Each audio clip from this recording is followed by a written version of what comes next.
Welcome back, people. In our first video on the incorporation debate, we saw that the use of the due process clause to protect rights against the states was initially quite limited, and perhaps properly so. It's vague, and it can therefore lead the court to engage in a fairly narrow reading. And it could also lead to readings that are too specific.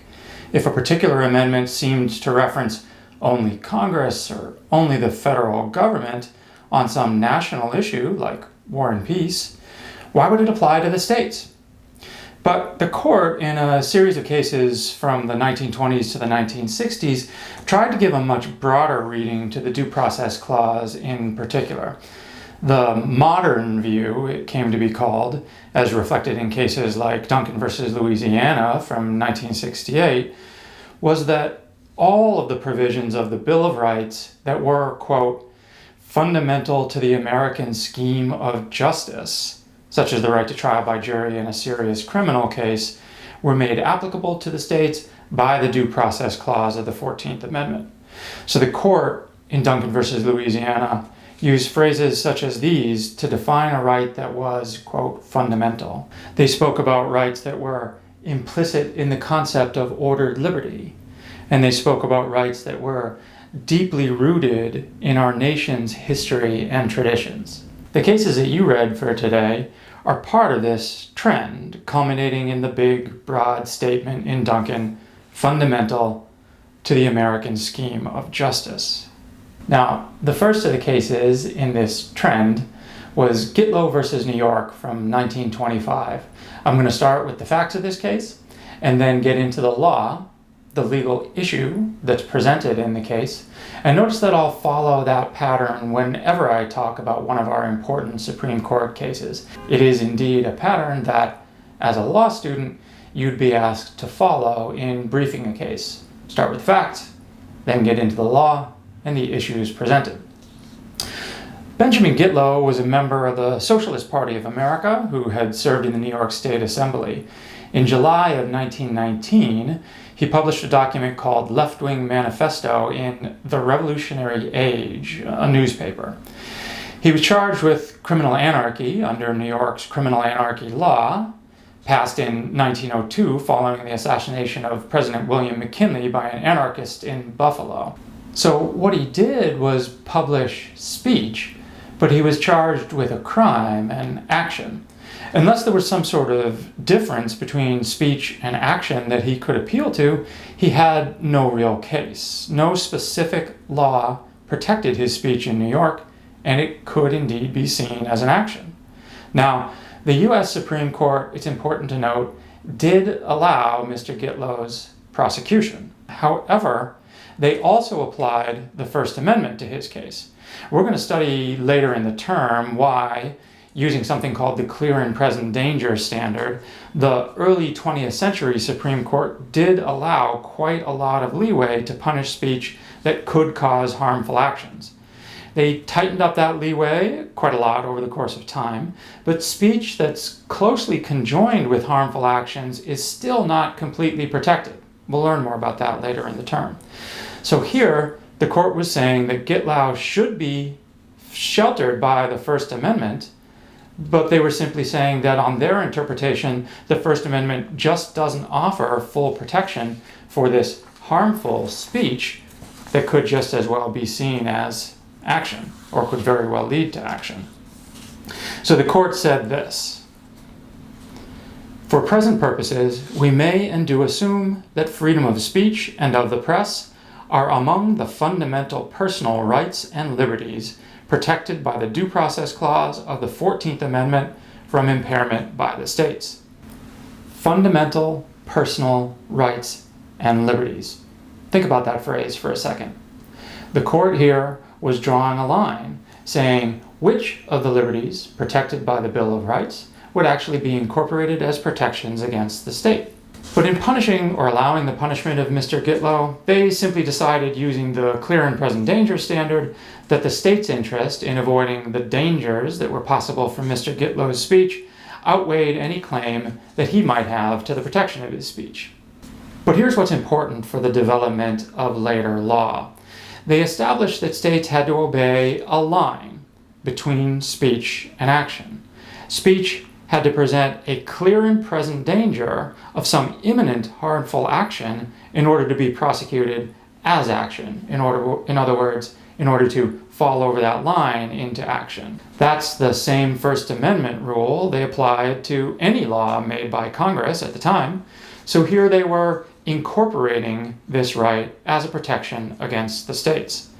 The phrase fundamental personal rights and liberties became a rule for deciding which rights would be so incorporated, and it became one of the first rules that led to Duncan versus Louisiana about 40 years later.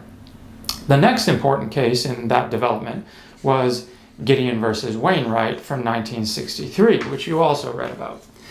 This was a case about the Sixth Amendment's guarantee to the accused of the assistance of counsel for his defense. That's what the amendment says. A previous case, called Betts versus Brady, had guaranteed this right for a capital crime, where the death penalty is at issue. But Betts versus Brady actually left it open whether it was a fundamental right that a person have a lawyer for a less serious crime, using that term, fundamental, from Git Low. So, here are the facts. On a summer night in 1961, a burglary occurred at a bar in Panama City, Florida. An unknown person broke a door, smashed a cigarette machine and a record player, and stole money from a cash register. Later that day, a witness reported that Clarence Earl Gideon had been in the pool room around about 5:30 that morning, leaving with a wine bottle in his hands and some money in his pockets. Now, based on that accusation alone, the police arrested Gideon, and they charged him with breaking and entering with intent to commit petty larceny. Now, Betts versus Brady had implied that the accusation had to be a serious crime in order for the right to apply. It said that states needed to protect any right, quote, so fundamental and essential to a fair trial, and so to due process of law, that it is made obligatory upon the states by the 14th Amendment.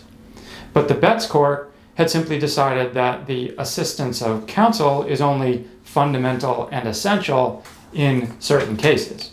So in other words, it only selectively incorporated this right as a protection against the states. So the judge in Gideon's first trial denied him the assistance of counsel. The Supreme Court, however, in Gideon versus Wainwright, overruled Betts versus Brady.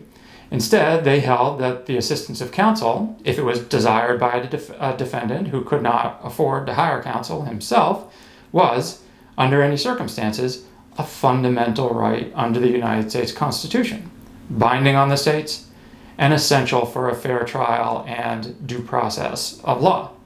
So they said this: a provision of the Bill of Rights, which is fundamental and essential to a fair trial, is made obligatory upon the states by the 14th Amendment. They also said, the right of one charged with crime to counsel may not be deemed fundamental and essential to fair trials in some countries, but it is in ours. Now, I want to point something out to you. Notice how legal argument goes here. Gitlow had used the term fundamental to choose which rights would be incorporated against the states. Betts elaborated on this, saying fundamental and essential to a fair trial. Gideon quoted the same words as Betts to come to a different conclusion than Betts. The application of text in this way to sort of make arguments is an essential skill in legal thinking. I suggested to you in one of our first videos that in fact the skill to cultivate is to look not only at the text for its meaning in the case, but also other potential meanings of the text, so that you can see how you might use that same phrase, the same clause, the same bit of text to defend your client. So let's take a look at that again. Betts versus Brady had implied that the accusation had to be a serious crime in order for the right to apply.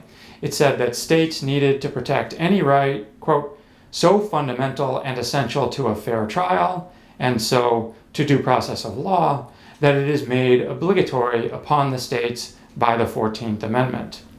But the Betts court had simply decided that the assistance of counsel is only fundamental and essential in certain cases. So in other words, it only selectively incorporated this right as a protection against the states. So the judge in Gideon's first trial denied him the assistance of counsel. The Supreme Court, however, in Gideon versus Wainwright, overruled Betts versus Brady. Instead, they held that the assistance of counsel, if it was desired by a defendant who could not afford to hire counsel himself, was, under any circumstances, a fundamental right under the United States Constitution, binding on the states, and essential for a fair trial and due process of law. So they said this: a provision of the Bill of Rights, which is fundamental and essential to a fair trial, is made obligatory upon the states by the 14th Amendment. They also said, the right of one charged with crime to counsel may not be deemed fundamental and essential to fair trials in some countries, but it is in ours. So you see, Gitlow and Gideon were both part of the development of the fundamental rights standard for incorporation of the Bill of Rights via the 14th Amendment to the states. And here are the phrases commonly used in application of that standard to, say, a client that you might have. Fundamental personal rights and liberties from Gitlow. Fundamental and essential to a fair trial from Gideon. Fundamental and essential in our country from Gideon. And these become brought together, I think, in the phrases like implicit in the concept of ordered liberty from Duncan versus Louisiana, deeply rooted in our nation's history and traditions, also Duncan, and fundamental to the American scheme of justice. Now, of course, there are several possible arguments that someone could make about incorporation. First, a person could argue that the provisions of the Bill of Rights are essentially irrelevant to interpreting the 14th Amendment, and that violations of the Due Process Clause are to be determined by natural law-like tests, such as, does this state's action shock the conscience? Or is this state's action inconsistent with our concept of ordered liberty? So this one we're going to call the no incorporation theory. Here, due process means something quite vague, and the only way to run afoul of it is by an egregious violation of criminal procedure. The famous phrases of the incorporation doctrine are then thought to be themselves something like moral standards, not specific rules. Or you could say that the 14th Amendment incorporates certain fundamental provisions, but not other non-fundamental provisions. This view is sometimes called the Selective Interpretation Theory.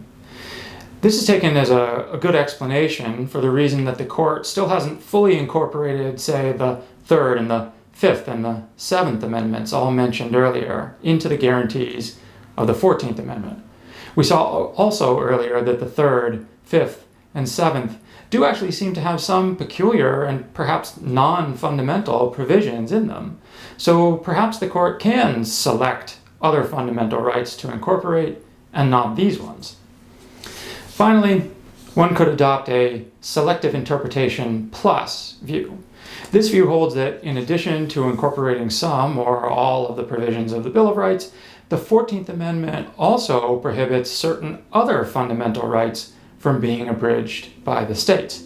In this case, there might be other rights, like for instance privacy rights, which are guaranteed against the states, even though they're not specifically mentioned in the Bill of Rights at all.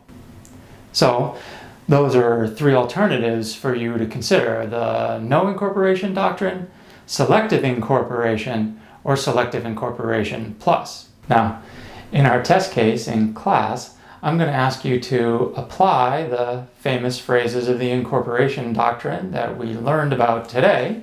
I'll show you this graphic here one more time. And in asking you to look at the test case that you'll get really at the moment that we begin class, I'm going to ask you to engage in the type of legal reasoning that I spoke about today.